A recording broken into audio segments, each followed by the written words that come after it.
ನಮಸ್ಕಾರ ವೀಕ್ಷಕರೇ. 2025 ಇನ್ನೇನು ಮುಗಿತಾ ಬಂತು. ಸೊ 2026 ಶುರುವಾಗ್ತಿದೆ. ಹಾಗಿದ್ರೆ 2026ರಲ್ಲಿ ದ್ವಾದಶ ರಾಶಿಗಳ ಪೈಕಿ ವೃಷಭ ರಾಶಿಯ ವರ್ಷ ಭವಿಷ್ಯ ಹೇಗಿದೆ ಅಂತ ತಿಳ್ಕೊಳ್ಳೋಣ. ಇಷ್ಟೊತ್ತು ಮೇಷ ರಾಶಿದಾಯ್ತು. ಈಗ ವೃಷಭ ರಾಶಿಯ ಒಂದು ವರ್ಷ ಭವಿಷ್ಯ ಹೇಗಿದೆ ಅಂತ ತಿಳಿಸ್ಕೊಳ್ಳಿ. ಖಂಡಿತ ಅಣ್ಣ. ಮೊದಲು ದೇವಿ ಸ್ತೋತ್ರ ಮುಖಾಂತರ ಈ ಒಂದು ವರ್ಷ ಭವಿಷ್ಯನ ಶುರು ಮಾಡೋಣ. ಓಂ ಕಾಮಕ್ಯ ಕಾಮಸಂಪನ್ನೆ ಕಾಮೇಶ್ವರಿ ಹರಿಪ್ರಿಯೆ ಕಾಮನಾದೇವಿ ನಿತ್ಯ ಕಾಮೇಶ್ವರಿ ನಮೋಸ್ತುತೆ. ಬನ್ನಿ, ವೃಷಭ ರಾಶಿ ಯಾಕೆಂದರೆ ಬಚಕ್ರದಲ್ಲಿ ಎರಡನೆಯದಾಗಿ ಬರುವಂಥದ್ದು ವೃಷಭ ರಾಶಿ ಆಗಿರೋದ್ರಿಂದ ವೃಷಭ ರಾಶಿಯವರಿಗೆ 2026 ಯಾವೆಲ್ಲ ಒಳಿತ ಫಲಗಳನ್ನು ಕೊಡುತ್ತೆ ನೋಡ್ತಾ ಹೋಗೋಣ. ನೋಡಿ, ವೃಷಭ ರಾಶಿಯ ಅಧಿಪತಿ ಶುಕ್ರ ಆಗಿರೋದ್ರಿಂದ ಆ ಶುಕ್ರನ ಅಂಶ ಅಷ್ಟೂ ಕೂಡ ವೃಷಭ ರಾಶಿಯಲ್ಲಿರುತ್ತೆ. ಯಾಕೆಂದ್ರೆ ಯಾವ ಅಧಿಪತಿ ಗ್ರಹಗಳಿರುತ್ತಲ್ಲ ಆ ಗ್ರಹಗಳ ಅಧಿಪತಿಗೆ ತಕ್ಕಂತೆನೆ ರಾಶಿಯ ಗುಣಗಳು ಆಗ್ತಾ ಹೋಗುತ್ತೆ. ಸೊ ಹಂಗಾಗಿ ಪ್ರತಿ ರಾಶಿಗೂ ಒಂದೊಂದು ಗ್ರಹಗಳನ್ನ ಕೊಟ್ಟಿರೋದು.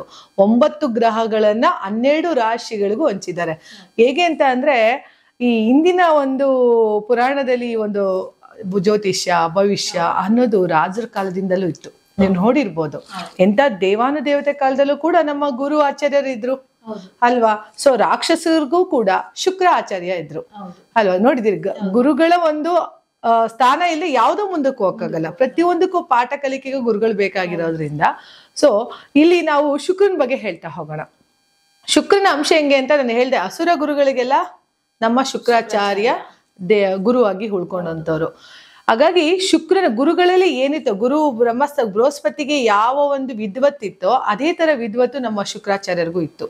ಯಾಕೆಂತ ಅಂದ್ರೆ ಕಮಂಡಲದಿಂದ ನೋಡಿದಂತಹ ವಾಮನ ಬಗ್ಗೆ ನಿಮಗೆ ಕತೆ ಗೊತ್ತಿದೆ ಅಲ್ವಾ. ಅದ್ರ ಬಗ್ಗೆ ಆಗ ತ್ರಿವಿಕ್ರಮ ವಾಮನ ಬಂದಾಗ, ವಾಮನ ಚಕ್ರವರ್ತಿ ಬಲಿ ಚಕ್ರವರ್ತಿಯಾಗಿ ಬಲಿ ಹಾಕ್ತಿದ್ದಾನೆ ಅಂತ ಅಂದಾಗ ಶುಕ್ರಾಚಾರ್ಯ ಗೊತ್ತಾಗತ್ತೆ. ಆದ್ರೂ ಅವ್ನು ಎಚ್ಚೆತ್ಕೊಳ್ಳಲ್ಲ.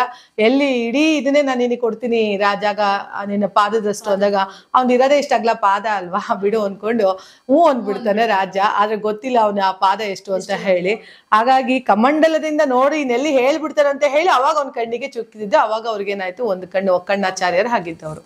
ಹಾಗಾಗಿ ಒಂದೊಂದು ಕತೆ ಕೂಡ ಪುರಾಣದಲ್ಲಿ ನಮ್ಗಿರುವಂತಹ ಒಂದು ಶ್ರುತಿ ಸ್ಮರಣ ಇರ್ಬೋದು, ಆದಿ ಪುರಾಣಗಳಿರ್ಬೋದು, ಹಿಂದೂ ಪುರಾಣ ಇರ್ಬೋದು, ಪ್ರತಿ ಪುರಾಣದಲ್ಲೂ ಒಂದೊಂದು ವಿಶೇಷತೆ ಇದೆ ಅಲ್ವಾ. ಸೊ ಆ ನವಗ್ರಹಗಳ ಬಗ್ಗೆನೂ ವಿಶೇಷತೆ ಇದೆ ಅಂತ ಅಂದ್ರೆ, ಯಾಕೆ ನವಗ್ರಹಗಳನ್ನೇ ಕೊಟ್ರು ಅಂತ ಹೇಳಿದ್ರೆ, ಒಂದೊಂದು ಗ್ರಹಗಳು 9 ನವಗ್ರಹಗಳು ಏನಿದೆ, ನಾವ್ ಯಾವುದೇ ದೇವಸ್ಥಾನಕ್ಕೂ ನವಗ್ರಹಗಳಿರ್ಲೇಬೇಕು ಅಲ್ವಾ. ಸೊ ಯಾವುದೇ ದೇವಸ್ಥಾನ ಅಂತ ಸ್ಥಾಪನೆ ಮಾಡಿದ್ರು ಕೂಡ ನವಗ್ರಹಗಳ ಸ್ಥಾಪನೆ ಆಗೇ ಆಗುತ್ತೆ. ಹಾಗಾಗಿ ನಾವ್ ಏನೇ ಪೂಜೆ ಮಾಡಿದ್ರು ಕೂಡ, ಯಾವ ದೇವ್ರನ್ನ ಒಲಿಸ್ಕೊಂಡ್ರೂ ಕೂಡ ನವಗ್ರಹಗಳು ನಮಗೆ ಒಲಿಲೇಬೇಕು. ನವಗ್ರಹಗಳ ಆಶೀರ್ವಾದ ನಮಗೆ ಬೇಕೇ ಬೇಕು. ಹಾಗಾಗಿ ನವಗ್ರಹಗಳಲ್ಲೇ ಶುಕ್ರ ಒಂದು ಒಳ್ಳೆಯ ದ್ವಿತೀಯ ಸ್ಥಾನದಲ್ಲೇ ಬರೋದ್ರಿಂದ, ಧನಸ್ಥಾನದಲ್ಲೇ ಬರೋದ್ರಿಂದ, ಯಾಕೆ ಶುಕ್ರನ 2ನೇ ಮನೆಗೆ ಕೊಟ್ರು ಅಂತ ಅಂದ್ರೆ, ಲಕ್ಷ್ಮಿ ಬೇಕಲ್ವಾ. 2ನೇ ಮನೆ ನೋಡಿ, ಬಚಕ್ರದಲ್ಲಿ 1ನೇ ಮನೆ ಲಗ್ನಕ್ಕೆ ಹೋಲಿಸ್ತಾರೆ, 2ನೇ ಮನೆ ಧನಸ್ಥಾನಕ್ಕೆ ಹೋಲಿಸ್ತಾರೆ. ಸೊ ಆ 2ನೇ ಮನೆಯಲ್ಲಿ ಶುಕ್ರ ಬೇಕು ಅಂತಂದ್ರೆ ಯಾರು ಬೇಕು? ಶುಕ್ರ ಯಾರಿಧಿಪತಿ? ಸಾಕ್ಷಾತ್ ಶ್ರೀ ಲಕ್ಷ್ಮಿ ಇರುವಂತದ್ದು. ಸೊ ಆ 2ನೇ ಮನೆ ಲಕ್ಷ್ಮಿಗೆ ಅಧಿಪತಿಯಾಗಿ ಶುಕ್ರನ್ ಕೊಟ್ಟಿದ್ದಾರೆ ಅಂತ ಅಂದ್ರೆ, ಅದಕ್ಕೆ ಶುಕ್ರವಾರ ಹೆಣ್ಮಕ್ಳುಗಳು ಸೀರೆ ಉಟ್ಟಿ ರವಿಕೆ ಬಳೆಗಳನ್ನ ತೊಟ್ಟು ಪೂಜೆ ಮಾಡ್ಬೇಕು ಲಕ್ಷ್ಮಿನ ಅಂತ ಹೇಳೋದು. ಅದಕ್ಕೆ ಆ ಸ್ಥಾನವನ್ನ ಶುಕ್ರನ್ಗೆ ಕೊಟ್ಟಿರೋದ್ರಿಂದ ವೃಷಭ ರಾಶಿಯಲ್ಲೂ ಕೂಡ ಆ ಶುಕ್ರನ ಅಂಶ ತುಂಬಾ ಚೆನ್ನಾಗಿರುತ್ತೆ. ಯಾರ ರಾಶಿಯಲ್ಲಿ ಶುಕ್ರ ತುಂಬಾ ಚೆನ್ನಾಗಿರ್ತಾನೋ ಅವರು ಲಕ್ಷ್ಮೀ ಪುತ್ರರಂತಾನೆ ಹೇಳ್ಬೋದು. ನೀವು ನೋಡಿ, ಇವತ್ತು ಎಷ್ಟೊಂದ್ ಜನ ಬಿಗ್ ರಿಚೆಸ್ಟ್ ಪೀಪಲ್ಸ್ಗಳು ಇದ್ದಾರೆ, ಅವ್ರದ್ದೆಲ್ಲ ಜಾತಕ ತೆಗೀರಿ, ಅವರಲ್ಲೆಲ್ಲ ಶುಕ್ರ ತುಂಬಾ ಚೆನ್ನಾಗಿರ್ತಾನೆ, ಗುರು ತುಂಬಾ ಚೆನ್ನಾಗಿರ್ತಾನೆ, ರಾಹು ಶನಿ ಈ 4 ಗ್ರಹಗಳು ಅತಿ ಹೆಚ್ಚು ಶುಭ ಸ್ಥಾನದಲ್ಲಿ ಕುಳಿತಿರೋದ್ರಿಂದನೇ ಅವರು ಆ ಮಟ್ಟಿಗೆ ರಿಚ್ ಆಗಿರ್ತಾರೆ. ನೋಡಿ, ಹುಟ್ಟತನ ಯಾರು ಶ್ರೀಮಂತರಲ್ಲ. ಶ್ರೀಮಂತರ ಮಕ್ಕಳು ಅಂತ ಅಂದ್ರೆ ಅವ್ರ ತಂದೆ ಕಷ್ಟದಲ್ಲಿ ಬಂದು ಶ್ರೀಮಂತನಾಗಿರ್ತಾನೆ ಅಲ್ವಾ. ಸೊ ಅಂತ ಮಕ್ಕಳುಗಳು ಬರ್ತೆ ಚಿನ್ನ ಸ್ಪೂನ್ ಉಟ್ಕೊಂಡ್ ಬಂದಿರ್ತಾರೆ ಅಲ್ವಾ. ಹಾಗಾಗಿ ಶುಕ್ರನ ಅಂಶ ಏನಿದೆ ಈ ವೃಷಭ ರಾಶಿಯವರಿಗೆ, ಅಷ್ಟು ಕ್ವಾಲಿಟೀಸ್ ವೃಷಭ ರಾಶಿಯಲ್ಲಿ ಇರೋದ್ರಿಂದ ವೃಷಭ ರಾಶಿಯವರು ಯಾವಾಗಲೂ ಕಷ್ಟಪಟ್ಟು ಮೇಲ್ ಬಂದಿರ್ತಾರೆ ಅಂತ ಹೇಳ್ತಾ ಇರ್ತೀನಿ.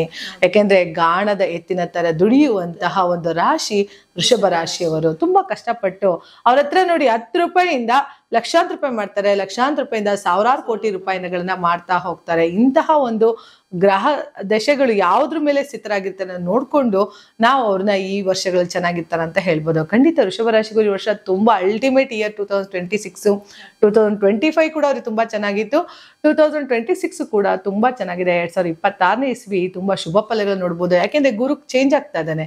ಸೊ ಟ್ರಾನ್ಸಿಸ್ ಗುರು ಚೇಂಜ್ ಆಗ್ತಾರಿಂದ ನೀವು ಖಂಡಿತ ಅವ್ರಿಗೆ ಒಳ್ಳೆ ಫಲಗಳನ್ನೇ ಕೊಡ್ತಾನೆ. ಆ ಗುರು ಯಾವ್ದು ನೋಡ್ತಾನೆ? ಸಪ್ತಮ ಸ್ಥಾನವನ್ನ ನೋಡ್ತಾ ಇದ್ದಾನೆ, ಪಂಚಮ ಸ್ಥಾನವನ್ನ ನೋಡ್ತಾ ಇದ್ದಾನೆ. ಜೊತೆಗೆ ಗುರು ಯಾವಾಗ್ಲೂ ಅವನಿಗೆ 7ನೇ ಮನೆ ನೋಡಿದಾಗ ಯಾರಿಗೆಲ್ಲ ವೃಷಭ ರಾಶಿಯವರಿಗೆ ಮದ್ವೆ ಆಗಿಲ್ಲ ಅವ್ರಿಗೆಲ್ಲ ಖಂಡಿತ ಮದುವೆ ಆಗುವಂತಹ ಚಾನ್ಸಸ್ ಇರುತ್ತೆ. ಮಕ್ಕಳಾಗದಿರೋರಿಗೆ ಮಕ್ಕಳಾಗೋ ಚಾನ್ಸಸ್ ಇರುತ್ತೆ.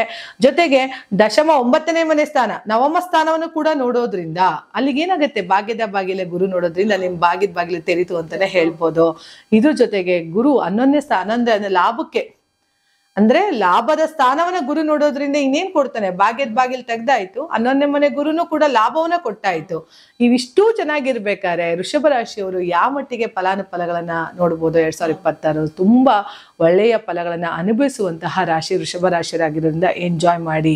ಇನ್ ಕೆಲವ್ರು ಕಾಮೆಂಟ್ ಮಾಡ್ತಾರೆ, ಇಲ್ಲ ನಾನು ಕಷ್ಟನೇ ನೋಡ್ತಾ ಇದ್ದೀನಿ, ನೀವ್ ಹೇಳೋದು ಯಾವ್ದು ಸಕ್ಸಸ್ ಆಗ್ತಿಲ್ಲ ನನಗೆ ಅಂತ ಹೇಳಿ. ನಾನು ಅದಕ್ಕೆ ಯಾವಾಗ್ಲೂ ಹೇಳ್ತಾ ಇರ್ತೀನಿ, ಇದು ಬಚಕ್ರದಲ್ಲಿ ಜೊತೆಗೆ ಟ್ರಾನ್ಸಿಸ್ ಅಲ್ಲಿ ಏನ್ ಹೋಗ್ತಾ ಇದೆ ಅಲ್ಲ ಅದ್ರ ಮೇಲೆ ನಾವ್ ಹೇಳ್ತಾ ಇರೋದು. ಗೋಚಾರದ ಫಲಗಳು 25%.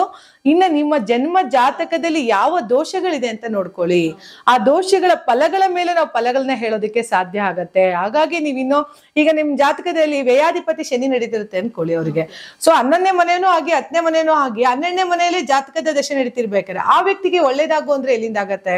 ಖಂಡಿತ ನೀವು ಒಳ್ಳೇದಾಗ್ಬೇಕು ಅಂತ ಅಂದ್ರೆ ನಿಮ್ಮ ಜಾತಕದ ದಶಾಭುಕ್ತಿಗಳನ್ನ ನೋಡ್ಕೋಬೇಕಾಗತ್ತೆ ವೀಕ್ಷಕರೇ. ಆ ದಶಾಭುಕ್ತಿಯ ಆಧಾರದ ಮೇಲೆ ನಾವು ಅವರಿಗೆ ಇಂಥ ದಾರಿಗೆ ಹೋಗಿ ಅಂತ ಹೇಳಿದಾಗ, ಇಂಥ ದೇವಸ್ಥಾನಕ್ಕೆ ಹೋಗಿ ಅಂತ ಹೇಳಿದಾಗ ಖಂಡಿತ ನಿಮ್ಗೆ ಒಳ್ಳೆ ಫಲಗಳನ್ನ ಕೊಡ್ತಾ ಹೋಗುತ್ತೆ. ಜೊತೆಗೆ ನಮ್ ಟೈಮ್ ಚೆನ್ನಾಗಿಲ್ಲ ಅಂದಾಗ ನಾವು ಇನ್ವೆಸ್ಟ್ಮೆಂಟ್ ಕಡಿಮೆ ಇರಬೇಕು. ಈಗ ಚೆನ್ನಾಗಿದೆ ಅಂದಾಗ ವೃಷಭ ರಾಶಿಯವರು ಒಳ್ಳೊಳ್ಳೆ ಇನ್ವೆಸ್ಟ್ಮೆಂಟ್ ಮಾಡಿ ಖಂಡಿತ ಒಳ್ಳೆ ಫಲಗಳನ್ನ ಆಗ್ತಾ ಹೋಗುತ್ತೆ. ವೃಷಭ ರಾಶಿಯವರು ತಂದೆ ಮನೆಗಂತೂ ಒಳ್ಳೆ ಯೋಗ ಅಂತ ಅನ್ಕೊಳ್ಳಿ. ಯಾಕಂದ್ರೆ ಯಾವ ತರ ಆಸ್ತಿ ಬರ್ಬೇಕು ಅಂತ ಅಂದ್ರೆ, ಅಥವಾ ತಂದೆ ಆರೋಗ್ಯದಲ್ಲಿ ಹುಷಾರಿಲ್ಲ ಅಂತ ಅಂದ್ರೆ, ಪ್ರತಿಯೊಂದಲ್ಲೂ ಕೂಡ ವೃಷಭ ರಾಶಿಯವರಿಗೆ ತಂದೆ ಮನೆ ಆಸ್ತಿ ಅನ್ನೋದಿರ್ಬೋದು, ಅಥವಾ ಅವರಿಬ್ಬರಗಳ ಮಧ್ಯೆ ಸಂಬಂಧಗಳಿರ್ಬೋದು, ಪ್ರತಿಯೊಂದು ಕೂಡ ಚೆನ್ನಾಗಿ ಆಗ್ತಾ ಹೋಗುತ್ತೆ ವೃಷಭ ರಾಶಿಯವರಿಗೆ. ವೃಷಭ ರಾಶಿಯವರಿಗೆ ಅಲ್ಟಿಮೇಟ್ ಇಯರ್ ಅಂತ 2026 2026ನೇ ಇಸ್ವಿ ಒಂದು ಶುಭ ಫಲವನ್ನ ಕೊಡುವಂತಹ ವರ್ಷ. ಅತ್ಯುತ್ತಮವಾದ ಒಂದು ಸಾಧನೆಗಳನ್ನ ಮಾಡಿ ನೋಡಿ ಇದ್ದತ್ರನೇ ಇರ್ತೀವಿ ಅಂದ್ರೆ ಏನು ಮಾಡಕ್ಕಾಗಲ್ಲ. ನಮ್ ಟೈಮ್ ಚೆನ್ನಾಗಿದೆ ಅಂದಾಗ ನಾವ್ ಇವಾಗ ಮೂವ್ಮೆಂಟ್ ಬರಬೇಕು. ಸಾಲ ಮಾಡಾರು ತುಪ್ಪ ತಿನ್ನಿ ಅನ್ನೋದು ಅದಕ್ಕೋಸ್ಕರನೇ. ಇಂಥ ಟೈಮ್ಗಳಲ್ಲಿ ಯಾವ್ದಾದ್ರು ಒಂದು ಸಾಲ ಮಾಡಿ ಹೊಸ ಉದ್ಯೋಗವನ್ನ ಶುರು ಮಾಡಿ ಖಂಡಿತ ಹೇಳಿಕೆನ ಕೊಡ್ತಾ ಹೋಗುತ್ತೆ.